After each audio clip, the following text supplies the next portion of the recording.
And we are back, ladies and gentlemen, boys and girls, chefs at home.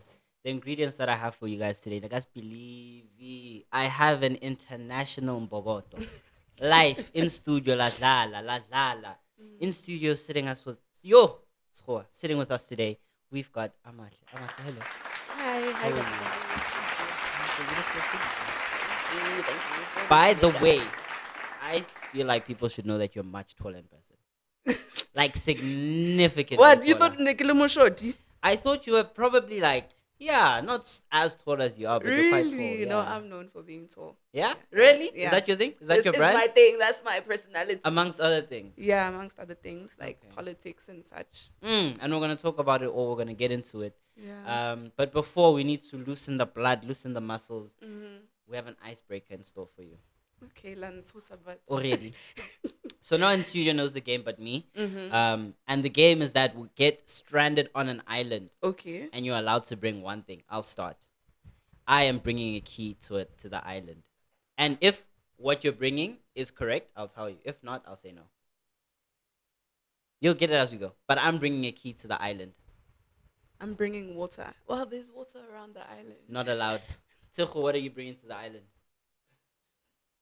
Lerato, what are you bringing to the island? Tsecho's not allowed on the island. Lerato, what are you bringing? Lerato's not allowed. Tshepang, what are you bringing? A knife. Tibaya ing, Joano. That's not allowed. I'm bringing a knife to the island. That's allowed. Amahle? What type of dictatorship is this? I'm bringing water again. We need you water. can't Okay, no, bring no, no, it. no. I'm lying. I want to bring my phone. I need to vlog. That's not allowed on the island. Tsecho?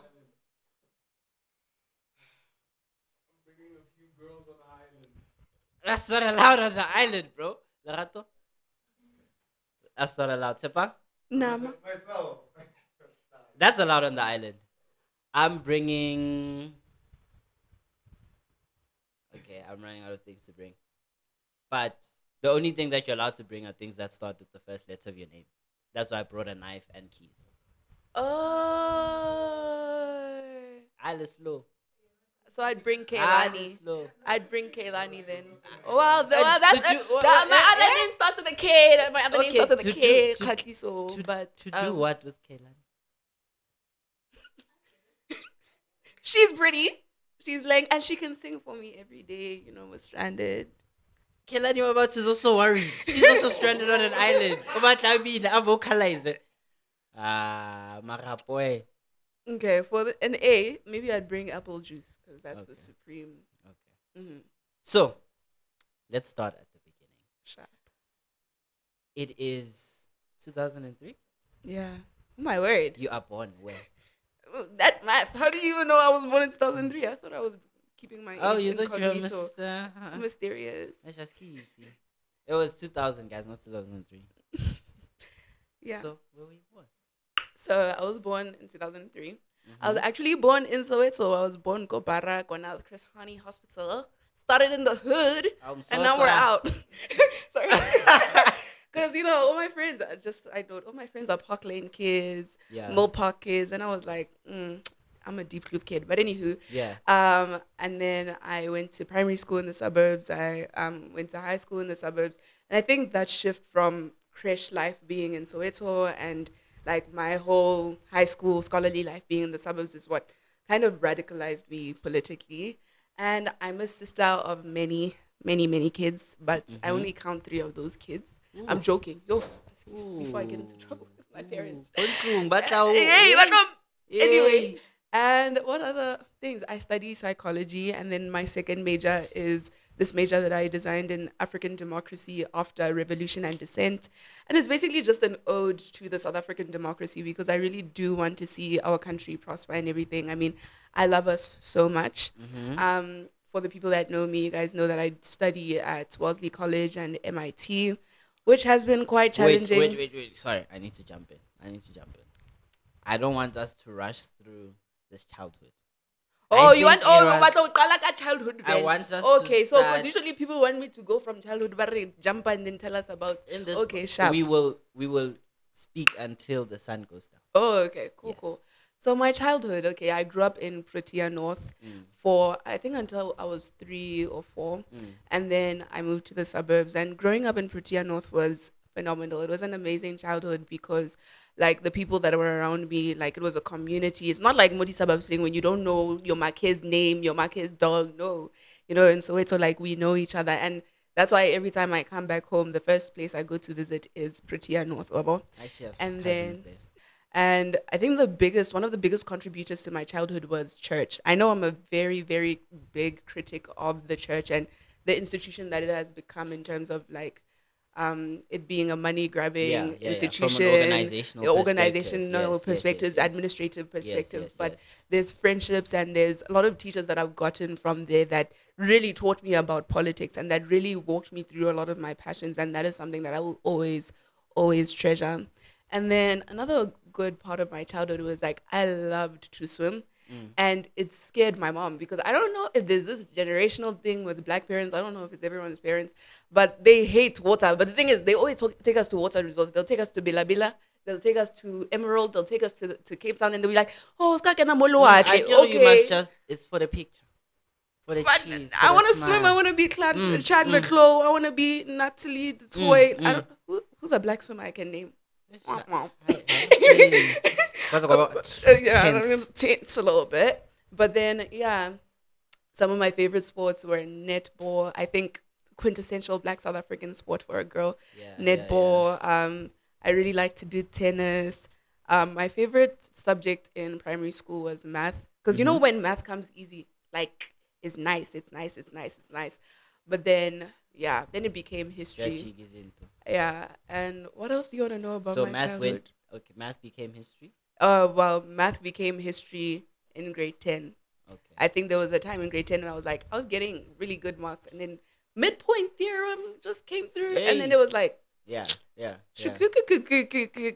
so like, yeah. And then other parts of my childhood, I really liked to learn how to do hair. You know what? If I was rich and I was a trust fund baby like a lot of my friends, I would have just been a hairstylist. Honestly, like just doing people's hair, gossiping on the seat, that's so nice. I Yeah, really, yeah, really yeah. loved that as a child. I think just the biggest part of my childhood was being a sister. I was a younger sister at some point. Then my brother came in, and obviously now I'm an older sister to someone, and I love him so much. Shout out to you, Mvelo. But yeah.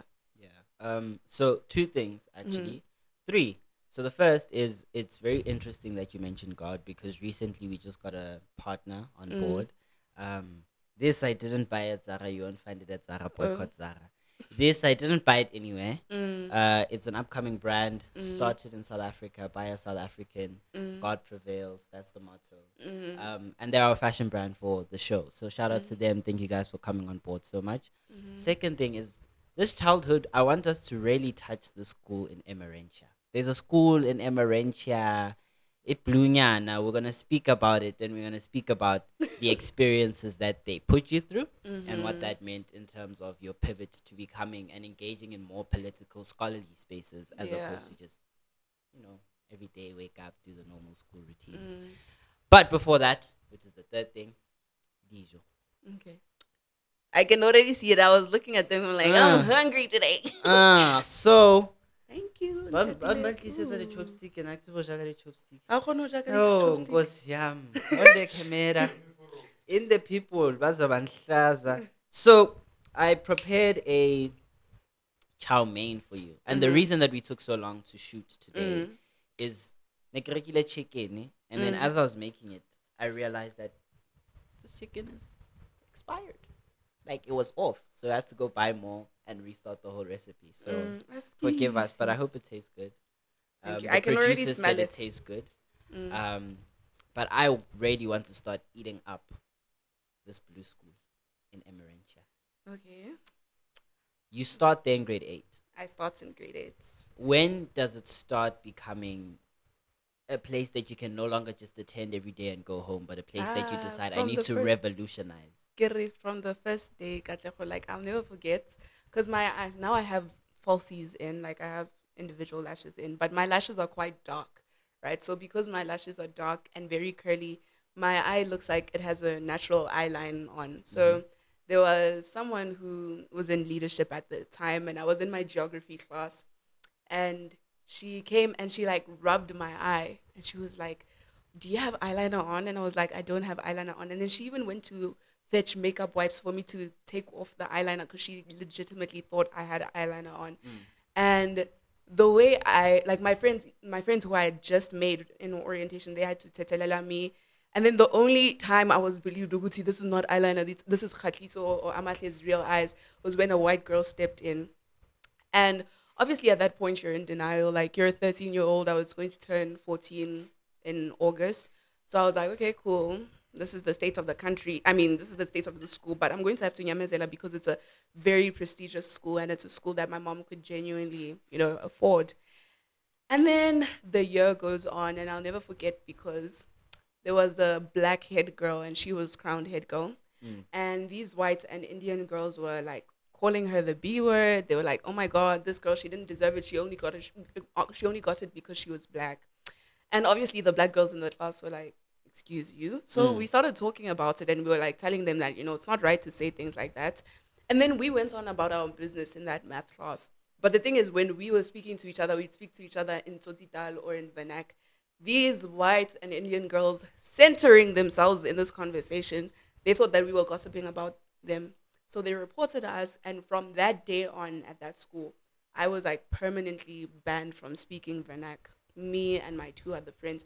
They were like, Banned. "Oh," they were Dara like, apartheid. "Wena, Ay, kere." They were wena. like, "You're speaking Zulu?" Helang, libitso la ka ke Kgatliso. A ke Hey. bue Sezulu, nna ke Yeah, Mosotho. yeah, yeah, You will yeah. never. I even said, "What's like? You can't accuse me of speaking Zulu because even if my name is Amahle, like Amahle is not even on my school documents. So Sizulu, there's no way I can even speak it. Yes, I can say Sabona, Unjani." So that was my biggest rebuttal. But even for me to go to my deputy head girl at the time and I told her like, "Girl, this is what's happening." She tried to address it, and it wasn't addressable. They just didn't budge. And then at that school, there was something called the Conscious Campaign. And the Conscious Campaign was led by these black people of like all different genders. There were even collaborations with people from CARES, and they would come to the blue school. And then they just have all these conversations conscientizing us because when you go through racism in high school, like a lot of the times, and at that time we didn't have the vocabulary. We weren't like, "Oh my God, intersectionality, oh my God, microaggressions, oh my God," like "Ini, nani, nani, Yeah, nani." yeah, yeah. So then when that forum came about, it was very easy to now digest what we were going through at the school. And because I'm someone that is naturally outspoken, as you said, I'm tall, like I have a very big presence wherever I walk in. And I think for a lot of the white teachers, that was a threat to them. I don't think I know I'm a threat. Like if someone doesn't like me, they will hate me because they have a low self-esteem and I'm intimidating to anyone that doesn't check themselves first. And that was something that was always a bone of contention. Like white girls would report me, they'd be like, "Khatiso has such an intimidating presence in class. What am I supposed to do?" I was like, "Keep quiet." Yeah, it's a Anyway, bit tricky. but no, at the time my mama was paying the same fees as everyone else. And like, what must I do? If I know the answer, I know the answer. If people are quiet, then I'm going to take up that space. And if you don't like that, then go deal with that with your therapist. You're paying thousands of rands for a session. Why don't Yeah. you use those thousands of rands for good use? Anywho, so then the trouble starts to become really big in grade 10, where, Before we get to that, sorry, yeah, sorry. hey, I'm even getting emotional because that was a bit traumatic, guys. We're Anyway, coming then. We're gonna talk about it and we're gonna unpack that trauma for what it is, right? Like it's something that in retrospect and in passing you can kind of joke about, but if you really start to deep it, it's crazy and crazy. insane. But I often have conversations with my mom where she tells me that she believes our generation is less resilient, right? That we are more paper thin when it comes to trouble and turmoil. Anything in Jenya complainer, and we want to give it a name. Toric anxiety, toric depression. And to an extent, Anxiety, I jwang think, modimo a le teng, Amahle. yes. And to an extent, like I'm like, I hear her, right? Because the truth is, the systems they faced growing up were far more direct, right? Oh, where's your passbook, black brother? And you have to pull it out, or they pulling you into a cell type of thing. So in that way, I think they have a standing for that belief, right? But as an extension of that, we can't build strength if we didn't experience those same types of systems and.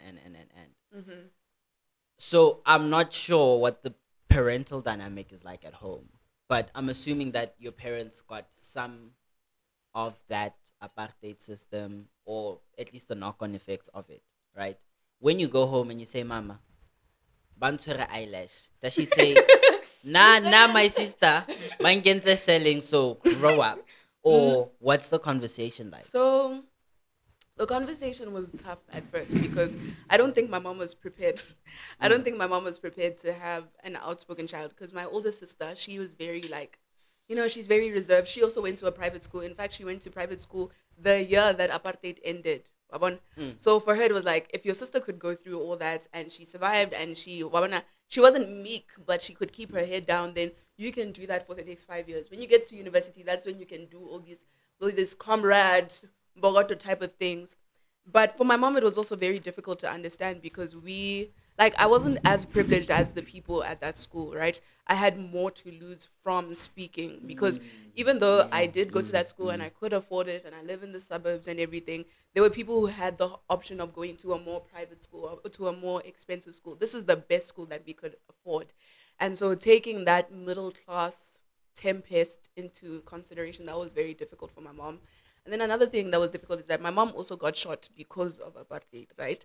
So, whoa, my mom will never finish telling us the story of how she got shot and now she has stitches and it's like, it's crazy. But I can't compare my experience to hers. But the thing is, my experience is different from hers because I think we've evolved as a country, but apartheid itself has evolved to be something that is different, that is more systemic, that is more institutionalized. And I think it's taking our parents time to understand that. And for one of my schools, the African Leadership Academy, we had to do a senior thesis. And my senior thesis was trying to understand why Black South Africans continuously take their kids to racist schools. And I interviewed this Black guy who used to be the head of BBC Africa. And his kids went to, I think, Rodin and St. Stithians or something like that. And he was just like, in our days, there were like 70 kids or 100 kids in one class. Even when you went to school, you don't know if today is gonna be pass one, pass all, if someone's going to throw a Yeah, bottle in yeah, there. So yeah. like you guys are really living the life of luxury and this minor inconvenience, you can get through it. That's the mentality that a lot of our parents had. But I think for me, my mom, the thing that made it register to her was that like every day I would just come home crying. Like it was just so bad that that's why I even left that school. Like I left in the middle of the pandemic. I didn't even get a chance to say bye to my friends. I haven't seen some of the people that I was really close to at that time because the way that I cut myself off from that school is just so abrupt. And the conversation is difficult because yes, my mom's like, "Hey, we're labeling everything. Shanong, why Ruwa got into it, now we can't even keep up." But again, it's a new age. Obviously, a new age comes with new problems, and that's something that they're gonna have to understand. I think that's very interesting. So what that shows, because I assume that in the moment, right, you understand if I back down from these racist encounters, it's going to be I'm gonna let them win. So I assume you're not crying in front of them, right? But you getting home and you boiling out, and this is like the effects of the racism that exists in the schools that isn't talked about enough. I think for me, I believed in crying in front of white people. Like I wasn't the type of person to contain my sadness and my anger because this whole belief that black women or black people are bogotos and they're strong and then they can enjoy everything. I think in some ways we dehumanize ourselves when we do that. Like and we don't show people that we have these emotions. So whenever a white girl would falsely accuse me of doing something, I would get out of that principal's office. I would go back to class and I would cry in front of the class. Like almost like not even a performance, but I would show them that what they're doing is like they're hurting me, they're destroying me, and I'm not strong. I'm a child just like them. I love eating. Well, now we're boycotting McDonald's, but like I love eating McDonald's and I love ice cream and I love all these childish things. I have emotions just like them, and what they're doing to me is actually hurting me. Like I never hid it from them, and my friends would be like, I'm like, Pepisa, Pepisa, I'm and I'm like, I'm crying. I need to show them that they're hurting me. So yeah. Okay, I think that's very interesting. And different to what you usually expect people who are that involved and confrontational to be like. Mm, But the life changing incident or the journey swaying, the tipping point, mm. your own personal king, Nile 76, 1976. Your own 1970, your own 1976. Sarafina moment, grade 10. Talk us through that. Ciao. So in grade 10, the conscious campaign was handed over to me and other people. So I was part of the leadership of the conscious campaign, and the school was like actively against the conscious campaign. So they knew that they couldn't break down the organization, but to break down an organization, you need to co-opt the leaders of the Mm, mm, organization, and that's what they tried to do. And for me, like it was a breaking point because. Like a lot of black girls would expect me to say things for them, but then when I'm like, "Oh, stick up for me because I said this for you," and like show solidarity, then they would cower, and I would understand why they're cowering. I mean, there's a lot at stake. The school could sue you. That school has a history of suing black girls. But then at the same time, it was just like, it really did get tiring. And at that time, I got into policy making and I started writing policies for the city of Joburg, for the Southern African Development Community. At that time, I was working with like the UN and all these people, and I'd found an outlet and a channel for my advocacy. And I think grade 11 was more my breaking point because I left that school March of grade 11, if I'm not mistaken, like around the George Floyd, that whole thing, right? And I saw their statements on it, and they asked me to write a poem for the school newspaper or something like that. And I wrote the poem, and they were like, "Oh, it's a it's bit a black. tad bit like radical, you know, or Yeah. like it's just so many generalizations. Could you just turn it down a little bit?" I said no, and I handed that poem over to Nguvia Fahari, Mm. and that was like my first encounter with Tanya and everything. And then that's also the day I decided, Uguti guys, Shia, bye bye. But it was very difficult also because I couldn't learn anymore. Like even teachers would now tell lies about me. Teachers would mistake me for other black girls. Like other black girls would say things in class, and then they would conflate that with me, and they'd be like, "Oh, Khatliso's starting a revolution in the school." Oh, Nakwe, I don't even know that black girl. Mm. Wabon. Mm. And even when it came to my hair, there was a time when this black girl was crying because we were protesting, not protesting, but there was a demonstration for Uyinene Mkhwetyan. Mm. Mm. And this girl was crying because of her experiences. And because I was the first aider at that school, I was hugging the girl, but my hair was loose. And this lady, she came to like ring her hand Mm. around my Mm. hair like this, and Mm. she yanked my hair back. And I had just done my braids. And even I think the other there were many breaking points, but one of the most painful encounters was when I had to go to India with one of my friends, Munira, Mm. for an Mm. MUN debating competition, and they really didn't understand why they had to move test dates for us. But at the same time, there was a white girl who went to go see her brother go Kruger National Park, right? Because he was visiting from Australia or whatever, Mm. and they gave her so much leniency. And it's not even the institution itself. Like it was painful to get that from the institution, but the students, white girls, when they have it out for you, they have it out for you. Like being called a kafir, the K word.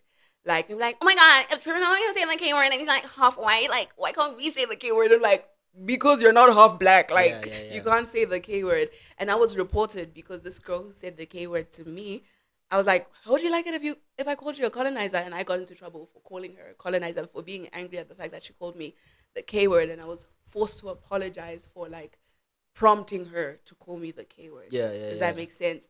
And even other white girls who had false allegations against me. Like one thing about my class in grade 9 and 10, they were in solidarity with me. Like they would ignore these white girls and call them out. But then at this time, it was so bad that for a whole term they didn't talk to these white girls that reported me and my friend. And then these white girls just started crying in Afrikaans, and they were like, "Oh my God, guys, no one wants to talk to us." Da, da, da, da, da, da, da. And then they spoke to the teacher, and the teacher came back in, and then she took my friend out of the class, me and my friend, and she was like, "You guys have to forgive these girls for doing what they did. You know, they're so apologetic and everything." And then and then yeah, that's what happened. Then we said, "Oh, sorry for causing people to ignore you." I was not sorry, but it was gonna cause more trouble for me if I hadn't apologized to these white girls for my class being angry at what they did to me and my friend. But I wouldn't recommend that school even to the devil's child. Oh, man, that's Yeah, not that. No, like that's why I can't even say their name. Yeah, yeah, No, because the lawsuits again, ke broke. I cannot tell it the lawsuits. So yeah, yeah. Whew. Hey, hey, hey, hey. And these are the things that it's a fairly prominent school. It's a mm, fairly affluent school, and these are the types of skeletons that will never come out of a closet, and mm, you will only know once you're there. mm, And it's sad because part of what keeps the system intact is the fact that people that go against the system mm. are often ostracized, are isolated, And the are thing is, the all the problem. changes that I wanted, right? They were implemented after I left. So I was like, all this time, you were giving me mfirifiri for no reason. You could have Yeah, just changed when I was there, yeah, Maran. It's a rat. yeah. Anyway, go on.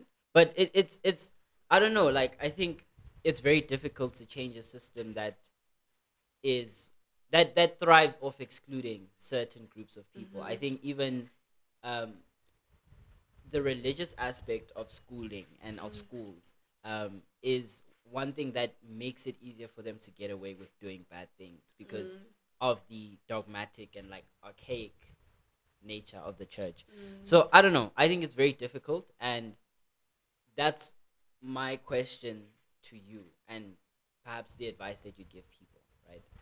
If you are a peasant, I'm a young black boy. I'm in grade 8 or 9 and whatever. mm. I feel that the system is doing me wrong. I feel that the system is doing me dirty.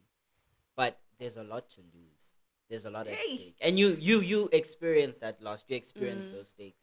Um, was it worth it? Is it worth it? Is that something that you'd recommend? Um, I want us to get into that after the break. Okay. Hi. So, would you recommend activism? Because for me, I didn't do half the things you did, and nekhatetse, bro.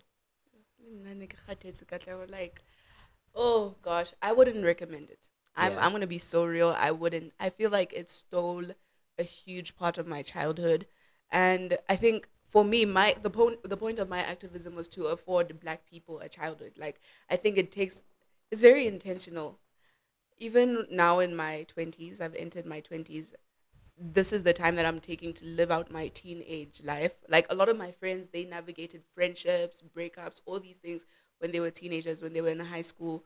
Like their experiences with Joburg. I don't even know if someone's like, "Oh, Khatiso, let's go out." I don't even know which restaurants we should go to. Like I just found out about Hudson's like 5 days ago because all my time in high school was preoccupied just trying to fight certain, racist regimes. Yeah. But the thing is, I can only say that from a place of luxury. Like you can only say, "Oh, you don't go the advocacy route Yeah, if yeah, you're yeah, yeah, not yeah, yeah. The encountering, privilege to. marginalization." And if anyone has the choice, like yo, like it is so sad to go get into a space to write up documents to justify the need for your existence in a space only to be shut down, especially when you're 14, 15. Like your heart being broken in that way. Oh, sorry, your heart being broken in that way is just, I don't know, like it's not something I would want my child to do. And I think that's why my mom was also very protective because she also knows I don't think she was active, but she doesn't tell me anything about apartheid. So I never know what she was doing, but she always told me, she'd be like, Amahle, you're going to get tired. And yeah, there was a point where I was tired, and I'm glad the pandemic happened for me. I know it was bad for everyone else, but it gave me some time to rest, recuperate, and find other outlets for my voice and like real support systems with Mm, people that I actually love. If you do go the advocacy route, do find support systems. Find people that you can trust with your life, because there were people where I was confiding in them, telling them my plans and everything. Then the next day, I would get to school and they'd be like, "We heard this was your plan, so bye. You're not mm, gonna do that anymore."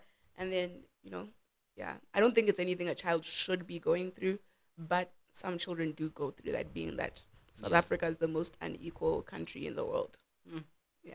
So you touched on something that I think is quite interesting. There are people who dream Mm, to partner or do any sort of work with the UN. People who dream to write policies. People who go to years and years of tertiary institution and education just to mm, learn that. But mm. you're 16, grade 10, 16, 15, Yeah, 15, um, 16. writing policies. And at the beginning of the interview, you spoke about MIT and where you Mm, are. How do you enter these spaces like policy making, and how does that transform itself into I'm an MIT student now? So what I did was at my blue school, there was an MUN debating thingy majiggy, and I was very involved in MUN debating. And through that, I found this organization called the South African Institute of International Affairs.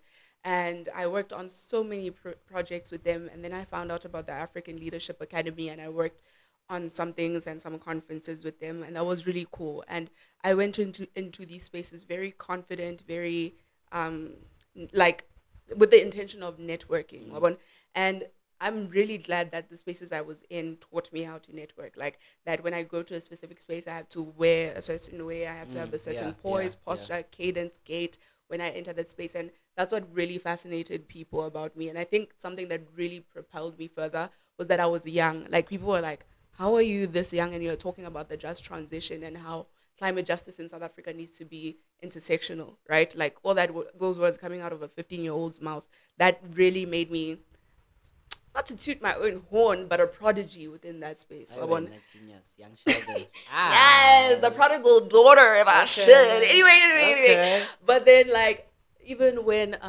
well, it became difficult to participate in these spaces when my grandmother passed away and we had to move back to Protea North for 6 months because again, it's far. That commute on the N1 highway from places like this, UJ, all that, that was very difficult, but I kept up with it. And then through my networks and people seeing how enthusiastic I was, they connected me with someone who was working in the UN in Geneva. So my first collaboration with the UN was the UN worldwide, and I was speaking to these people, and they were based in England, and it was really cool. But you know, sometimes I did feel tokenized, and it would take a lot for me to speak up and say, I don't like the way that you're talking to me, and I don't like Mm. to feel tokenized.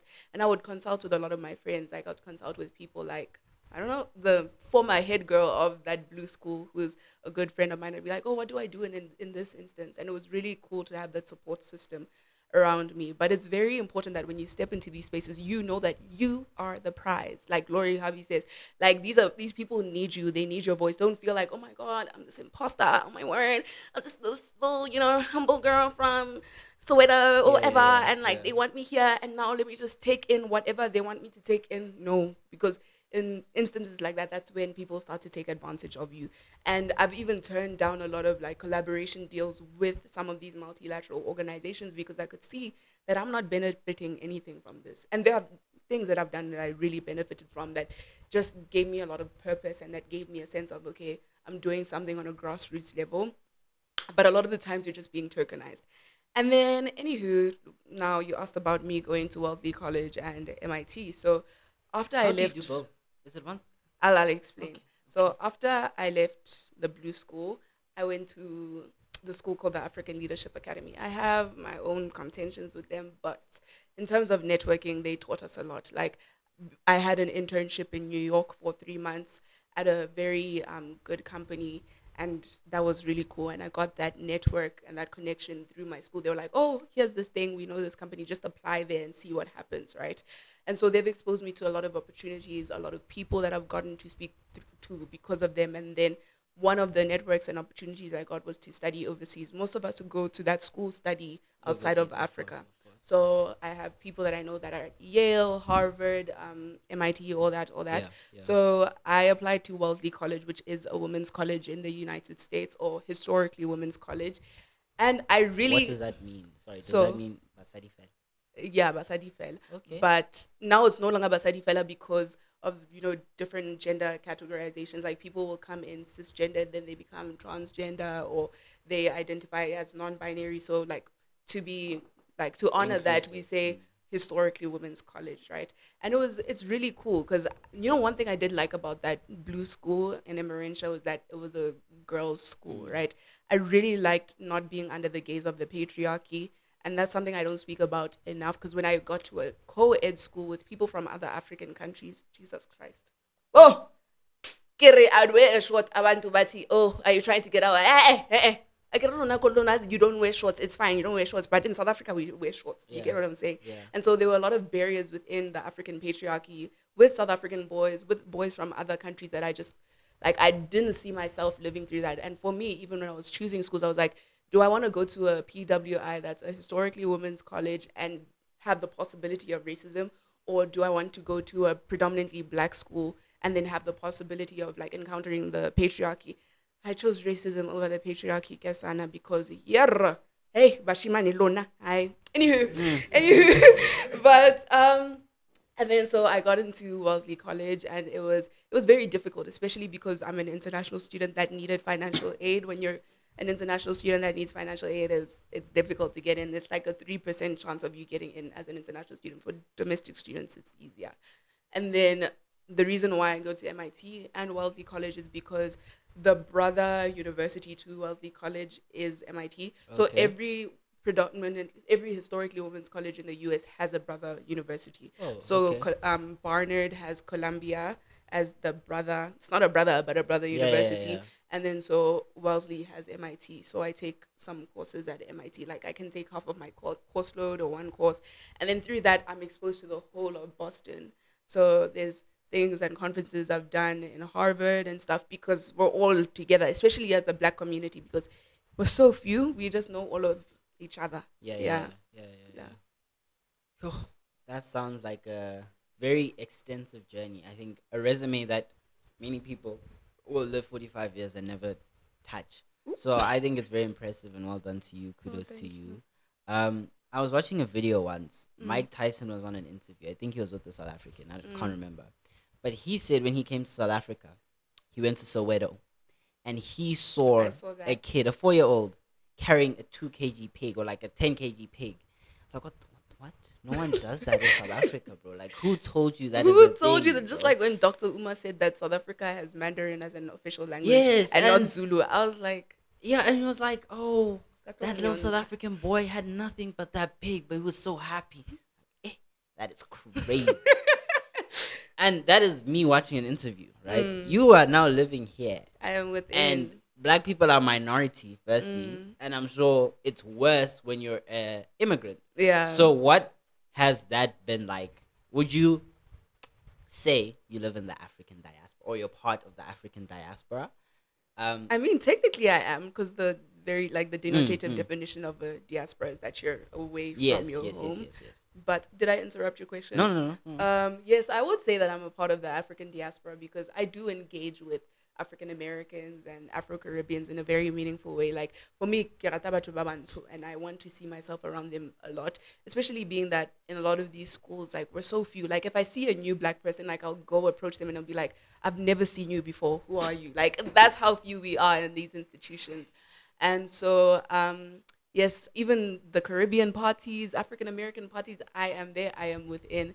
But with being a minority, it is a difficult thing. Like I really did realize the difference between encountering racism in a country where you're the majority versus in a country where you're the minority. Like Yes, yes. I've had to be very very cognizant of African American history. Like obviously we learned about the transatlantic slave trade. We learned about how there was things where they were not allowed to have their hair Yeah, and yeah, the yeah, yeah, yeah. Jim Crow Yeah, era, but yeah. actually living in the legacy of that. And African Americans having the patience to explain to me that, hey, remember Martin Luther King, remember Malcolm X, and be like, huh. Because in South Africa, it's like, oh yeah, Steve Biko, Nachelo, this Mm, man, Kimang Kalushi. yeah, He also said this. He yeah. also said this. Now I have to think in that African American mindset.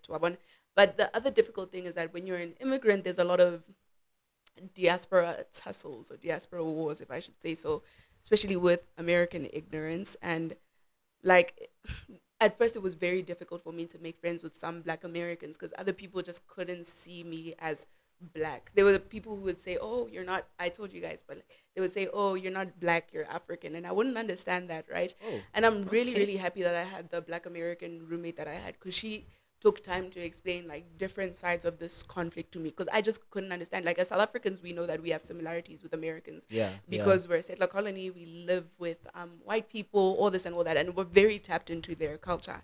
And other people even kind of saw it as weird that I would know their rappers or I'd know all these things, and it'd be like, "Oh my God, I feel guilty that you know Queen Latifah, but I didn't even know that South Africa existed." And I'd be like, "Well, I think that's Yeah, yeah, that's the yeah. whole point of being a geopolitical hegemony, right?" And I always say this, but Americans don't know anything about the world. They don't know anything Yeah, about the yeah, world. yeah. Like people asking me, So how did it feel to have like UNICEF packages like dropping on your head? Okay. Nna ke le Connaught tlotla so Cliff. UNICEF packages guy. Go no clip Connaught na Cliff. gana. And then other people would ask me how it feels to have water like coming out of my tap. It was bad. Like, oh, the other time when someone was like, "Oh, I didn't know that Africans could be gay." Like, did we teach you guys how to be gay? One of my professors asked me if an American taught me how to read. They were like, "Oh, did you go to a mission school? Is that how you know how to read?" Because I know Africans just generally aren't literate. And the one experience I'll never forget is when this this academic basically silenced me, saying that, "Oh, you can't speak about the African experience because you sound Australian. Like, you don't really sound African enough to be speaking about what it means to be African, and you're like more intelligent than the average African." I was like, when you've never even been in Africa, I'm more intelligent than the Yeah. average African. Like, Yeah. anyway, it was, yeah. Damn. So The ignorance that you're seeing online, I'm saying, is the Asane, tip of the iceberg. Is that it's if they know, they know, but if they don't know, they they don't don't know. know. Yeah, Yeah. I think that's absolutely insane. yeah. And I think it's worse. Specifically the Mike Tyson thing for me. He's not the first, he's not the last. Because he has a huge platform. Exactly what I was getting to, like to perpetuate that ignorance with the ability to not live in it. So to if you come to South Africa and you know that's not what you saw, why would you say it's what you saw? You know, like I don't understand that dynamic specifically, but I guess it is what it is. No. So now you're in America. What does that mean for your activism? Because it's it there's this narrative that unifies or homogenizes um, black people as one identity. And yes, there's similarities, but we're not one. Let's be real. Even within South Africa, there's black people, but there's still nuances and differences amongst the tribes, etc. In America, you are now an African, and then there's African Americans, right? So to some extent, a lot of or some of the things you might inherit, they're not yours necessarily. So do you still feel as compelled to fight? Because now Habasar don't speak Vernac. They're more so saying, maybe just don't speak.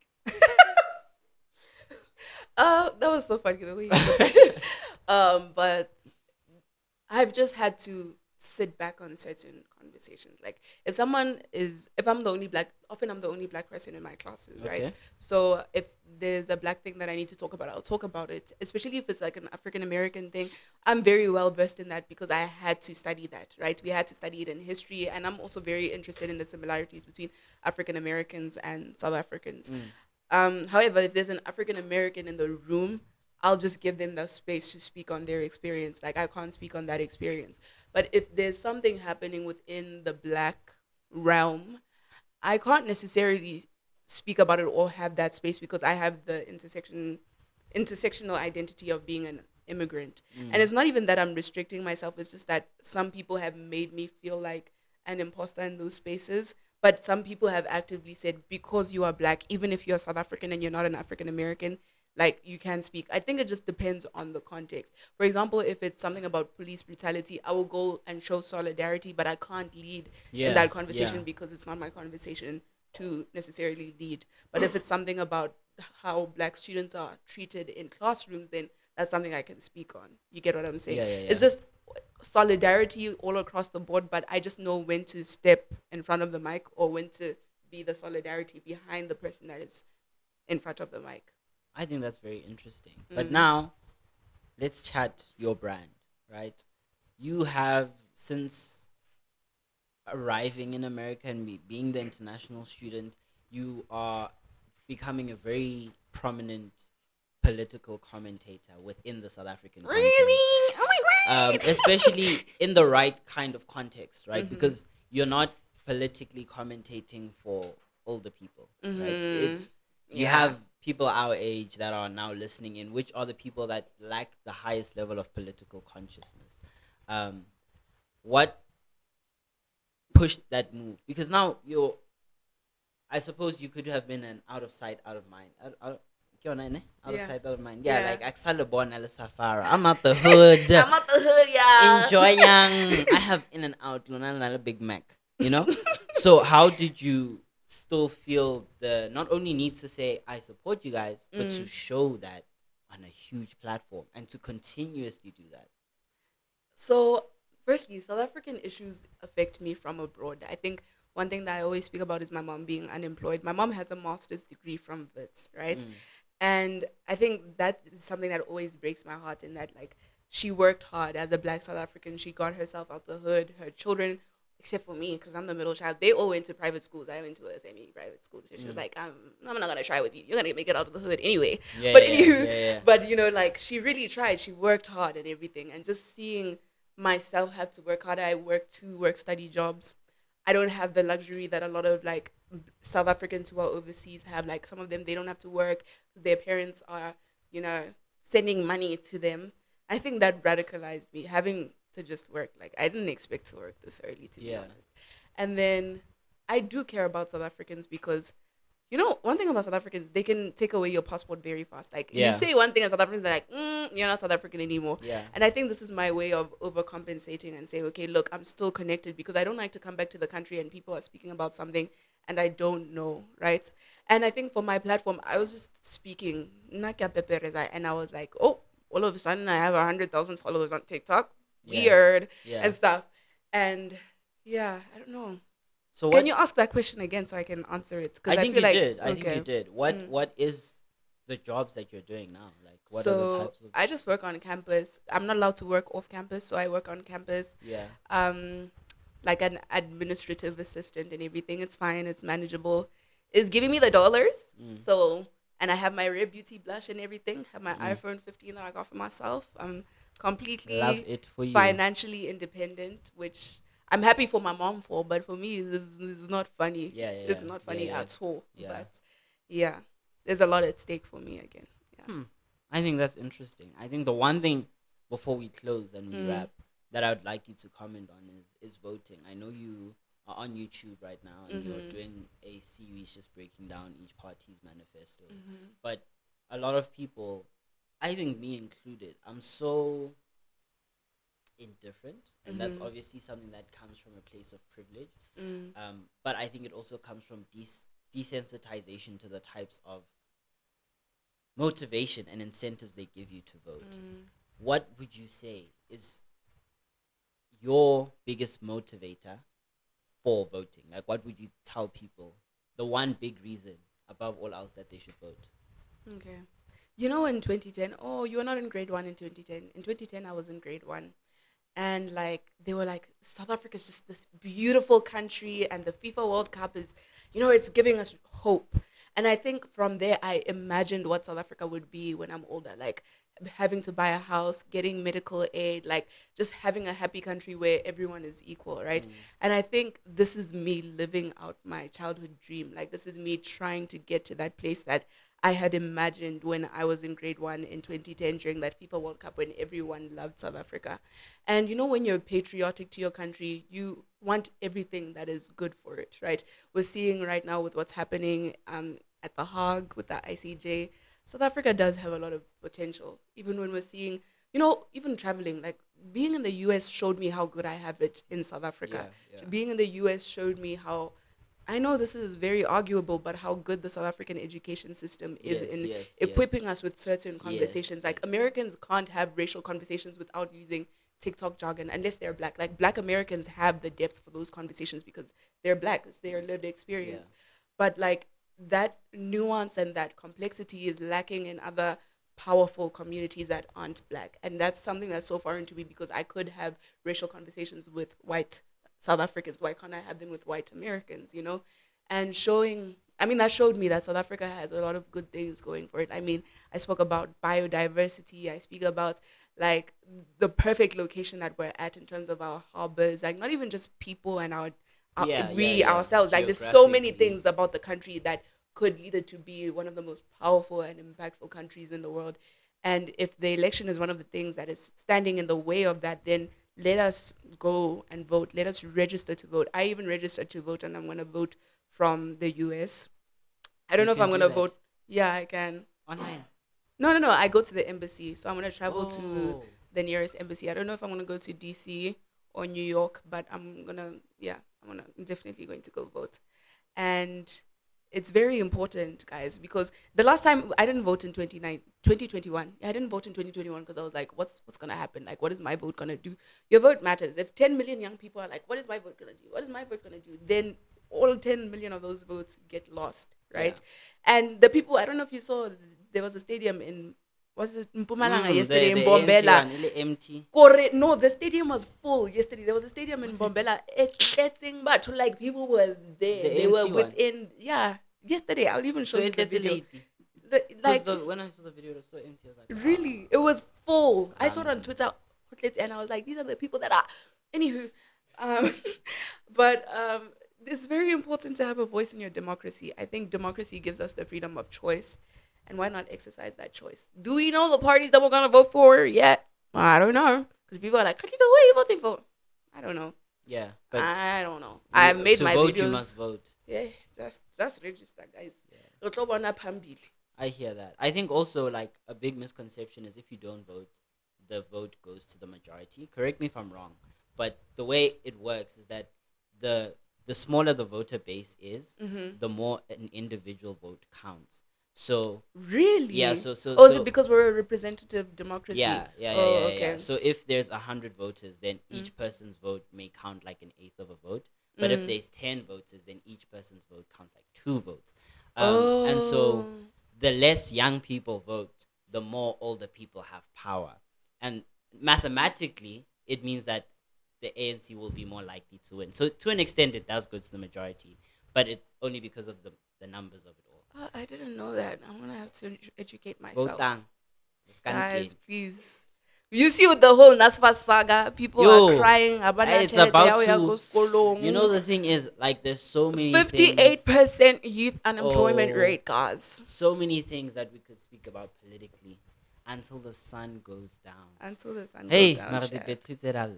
So, I told you that we have a fashion whatever on board, and they Mm-hmm. gave us this thing, and I think it's really cool. Mm-hmm. And I was like, I don't like being cool alone. Like, I Mm-hmm. like to share the drip, to share Mm-hmm. them swanko.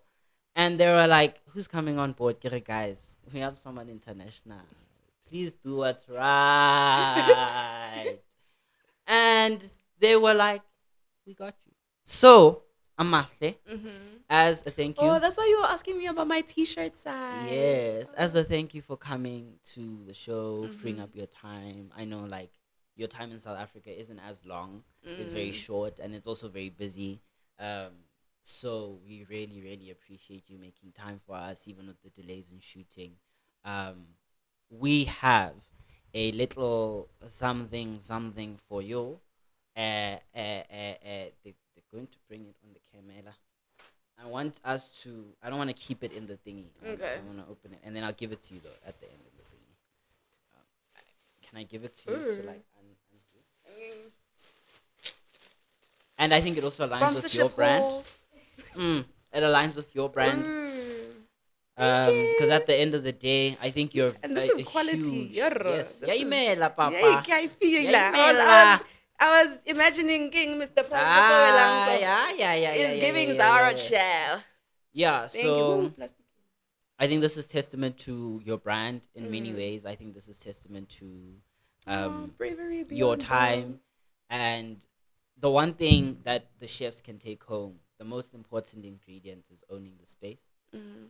Fight to be in the space that you're in because you're not in that space by Fight. mistake. And after you fought, do not feel like an imposter. You deserve to be in that space. Don't ever let anyone say, "Ah, no, why are you here? Why are you here?" You are there because you deserve to be here. You came out of your 100%. mom's vagina and you are here.